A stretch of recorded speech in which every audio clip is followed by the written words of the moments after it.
अस्सलामुअलैकुम, साकिब मकबूल from Maqbool solution software company. आज की इस वीडियो में हम all in one point of sale accounting और इन्वेंटरी सॉफ्टवेयर ईसीएस एनालिस्ट में स्टॉक रिपोर्ट्स का सेकंड पार्ट यानी कि लो स्टॉक रिपोर्ट और एक्सपायरी रिपोर्ट्स के बारे में देखेंगे। अगर आपका स्टॉक मेडिकेटेड कोई भी बिजनेस है जिसमें आपकी चीज़ें एक्सपायर होती हैं, एक्सपायरी रिपोर्ट्स आपने देखनी है कंपनी वाइज, प्रोडक्ट वाइज या सप्लायर वाइज प्रोडक्ट रिपोर्ट देखना चाहते हैं एक्सपायरी, तो कैसे देखते हैं। और लो स्टॉक अगर आप ऑर्डर बनाने के लिए या अपने स्टॉक को देखने के लिए कि कौन सा स्टॉक आया मंगवाना चाहिए, लो स्टॉक रिपोर्ट देखना चाहें तो कैसे देखेंगे। रिपोर्ट्स के लिए आप सिंपल स्टॉक डिटेल्स में आ जाएंगे और यहाँ आपके सामने दो बटन है, लो स्टॉक रिपोर्ट का और एक्सपायरी रिपोर्ट का। अगर तो आप लो स्टॉक चेक करना चाहते हैं कि कौन कौन सा स्टॉक लो हुआ पड़ा है और उसकी जो मैक्सिमम लिमिट आपने लगा रखी होगी उससे कौन सा स्टॉक कम है, यानी अब आपको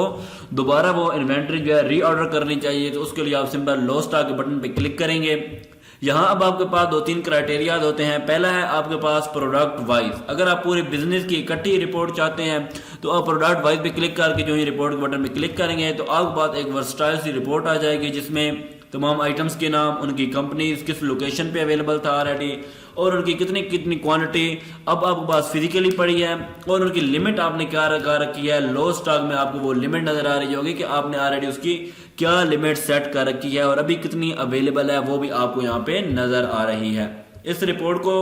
आप चाहें तो अपने पास सेव कर लेंगे या इससे दोबारा ऑर्डर बनाना चाहें, किसी को पीडीएफ भेजना चाहें, व्हाट्सएप करना चाहें तो आपके पास तमाम ऑप्शन अवेलेबल होते हैं।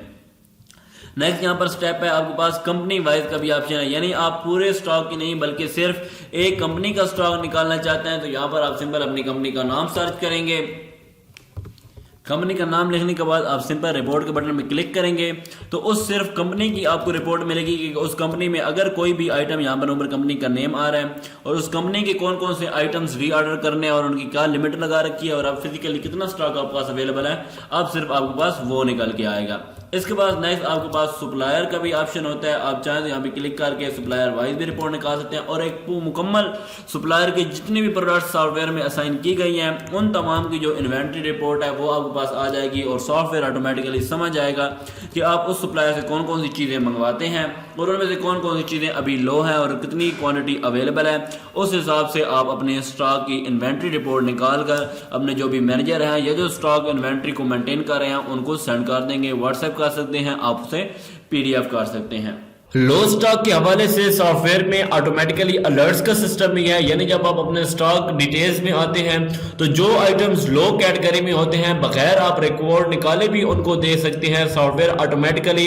उन तमाम आइटम्स को रेड कर देता है, यानी आपको अलर्ट देता है कि ये वो तमाम आइटम्स हैं जो आपके लो स्टॉक कैटेगरी में फॉल करते हैं, आप चाहे तो उन्हें री ऑर्डर दे सकते हैं। और यहाँ पर जब आप सप्लायर वाइज या कंपनी वाइज या कोई भी एक कैटेगरी वाइज स्टॉक देख रहे होते हैं तो उसमें जितने आइटम्स के रेड शो हो रहे होते हैं ये वो तमाम आइटम्स हैं जो सेंसिटिव आइटम्स हैं और लो स्टॉक कैटेगरी में फॉल करते हैं, इन्हें आप री ऑर्डर करेंगे। इसके साथ साथ आपने एक और ऑप्शन भी देखना है कि जब आप लो स्टॉक रिपोर्ट निकालते हैं तो यहां पर एक और ऑप्शन होता है लो स्टॉक क्वांटिटी का भी। प्रोडक्ट वाइज, कंपनी वाइज या सप्लायर वाइज आप चाहें तो कोई भी एक खास क्वांटिटी देकर उससे कम आइटम्स की भी पीडीएफ रिपोर्ट जनरेट कर सकते हैं। लाइक आप एक कंपनी देते हैं और इस कंपनी में जितने भी आइटम्स 20 से कम हैं उन तमाम की आपने रिपोर्ट निकालनी हो तो इस सूरत में आप इस ऑप्शन का यूज करेंगे।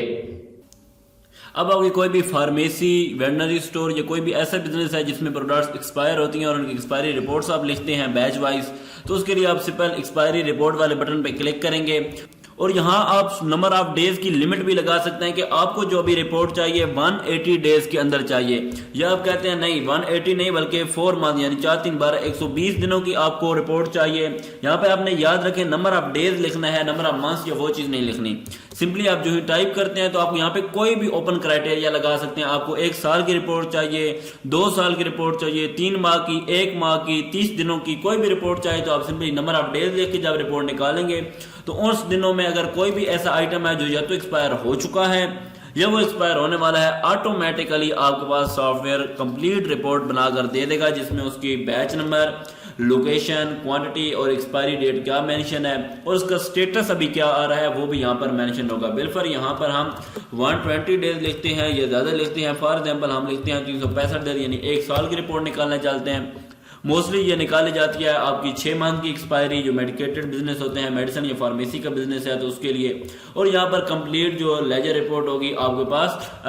जो कंप्लीट एक्सपायरी रिपोर्ट होगी वो आपके पास प्रिंट फॉर्म में आ जाएगी। अपने सप्लायर्स को भेज सकते हैं या स्टोर ऑनर को भेज सकते हैं या मैनेजर्स वगैरह को रिपोर्ट बता सकते हैं और अपने टाइमली जो है वो डिसीजंस ले सकते हैं। यहाँ पर आप अपनी कंपनी का नाम ले सकते हैं, एबर्ट है, हिल्टन है या आपकी फार्मीवो है, कोई भी कंपनी जो भी आपके मैन्युफैक्चरर है उसका आप नाम यहाँ पर टाइप करेंगे, यहाँ पे स्टॉक लिमिट लगाएंगे तो आपके पास उसकी एक्सपायरी रिपोर्ट जनरेट होकर आ जाएगी कि आया उसमें कोई भी ऐसे आइटम्स हैं जो एक्सपायर होने वाले हैं तो वो आपके पास यहाँ पे आ जाएंगे। अच्छा, ये चीज यहाँ पर आप नोट करें कि यहाँ पर हमारे पास डेमो में बहुत कम प्रोडक्ट्स हैं इसलिए थोड़ी सी आ रही हैं। आपके बिजनेस में अगर 2000 5000 ज्यादा प्रोडक्ट्स हैं तो डेफिनेटली वो कंप्लीट एक लेजर रिपोर्ट आएगी एक्सपायरी की, जिसमें तमाम आइटम्स की एक्सपायरी वगैरह मेंशन होगी। यहाँ पर हम जस्ट टेस्टिंग के लिए 2-3 ही कस्टमर्स या सप्लायर्स हमने प्रोडक्ट्स ऐड कर रखी हैं। इसी तरह यहाँ पर सप्लायर वाइज में आएंगे तो आपके पास जितने भी सप्लायर्स आपको मेडिसिन प्रोवाइड करते हैं, चाहे वो मेहरान हो, आपके पास मुगल है, साबिर है या कोई भी एक जो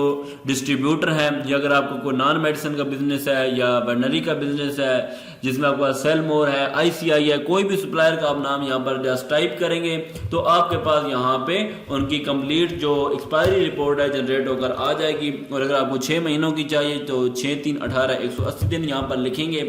और रिपोर्ट वाले बटन पे जो क्लिक करेंगे तो उस सप्लायर की से जो है आपके पास रिपोर्ट जनरेट होकर आ जाएगी कि आया उस सप्लायर की जो जो प्रोडक्ट्स आपने लिख रखी हैं या जो परचेज कर रखी हैं। इन तमाम रिपोर्ट्स के अलावा भी आपको कंप्लीट अलर्ट्स भी मिलते हैं। अगर खुदा न खासा आपने टाइमली डिसीजन न लिया और कोई प्रोडक्ट आपकी एक्सपायर हो गई, खाने में पड़ी और आप उसे सेल करना चाह रहे हैं तो जो ही आप अपने बिलिंग सेक्शन में आएंगे और उस प्रोडक्ट का बिल बना रहे होंगे, आपने ख्याल नहीं किया कि उसकी क्या एक्सपायरी वगैरह है, तो लेकिन सॉफ्टवेयर अल्हम्दुलिल्लाह मकबूल सॉल्यूशंस को ऑलरेडी आपको नोटिफिकेशन भेज देगा कि ये जो प्रोडक्ट आप सेल करें काइंडली से चेक कर लें ये एक्सपायर्ड है, या तो इसे आप वेस्ट कर दें या स्टॉक आउट कर दें या इसका ऑडिट करके आप स्टॉक को जाया कर दें। इस प्रोडक्ट को आप काइंडली सेल न करें क्योंकि ये प्रोडक्ट एक्सपायर है। तो अल्हम्दुलिल्लाह इस तरह आप अपने लॉस से भी बच सकते हैं और अपने कोई भी आपका बिजनेस है मेडिकेटेड या नॉन मेडिकेटेड उसको लॉस कम कर सकते हैं, एक्सपायरी रिपोर्ट निकाल सकते हैं। अगर आपको कोई भी बिजनेस है जिसके लिए आपने सॉफ्टवेयर बनवाना है तो मखफूज सॉल्यूशन सॉफ्टवेयर टीम से कांटेक्ट करें। मैं साकिब मकबूल, मखफूज सॉल्यूशन सॉफ्टवेयर कंपनी से। नेक्स्ट वीडियोस में हम बाकी ऑप्शंस को भी देखेंगे। तब तक के लिए अल्लाह हाफिज।